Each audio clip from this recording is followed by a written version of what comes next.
There's really three basic money skills that you have. Spending properly, reasonably. Learning to enjoy money falls under spending. Learning to enjoy life with your money, which is kind of what your question's about. The second one's saving. You got to learn to save money for emergencies, for college, for retirement, to change your family tree, to build wealth. You got to learn to invest.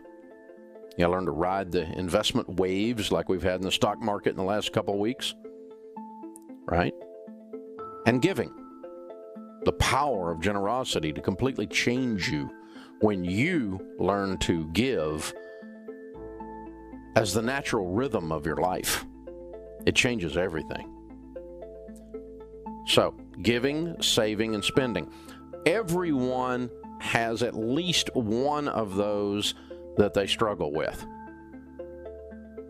Mine is saving. I'm a spender. No trouble for me to enjoy money. It's also no trouble for me to give money. A lot of spenders, it's easy for them to be generous because the release of money doesn't bother us as much as it does a saver. But I'm weak at saving, and that's why God makes me teach this every day. I'm no longer weak at saving, but it wasn't my natural default. I had to intellectually decide to have an act of my will to save and invest. And really what drove me to do that as a spender-giver is that I would have more to spend and give if I built more wealth. I can spend more and give more. And that's my only reason for saving. It's not because I just love saving money. I still don't to this day. It's not. So you're on the other side of this, Ricky, is what we're saying. You don't enjoy spending. We don't know about giving. You didn't address that in your thing.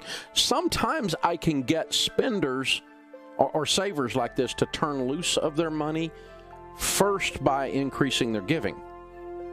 And then that kind of gives them permission to also enjoy the money themselves. But it would be a shame to save and work and not enjoy some of your money. And one of the things you should enjoy is a reliable vehicle. And you don't have a reliable vehicle. You've been doing beaters, and so you need to go buy the car. You already knew that. You weren't asking about that. You already knew that. But maybe also take a little bit of that money and give it.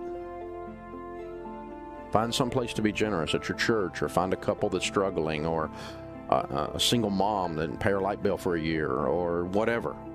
But find something to do, because there's something about giving that kind of then gives you permission down inside your spirit to also enjoy money.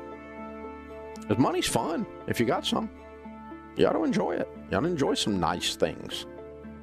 Now, if that's all you do and you don't save and you don't give, then you're just a shallow twerp, right? But, to assume that just because someone has the ability to enjoy money means that they're greedy or shallow, that's just bogus. And the way you can tell is what percentage of their financial situation is going towards stuff for them. And if all the money you make is going to buy you crap, then you're out of balance.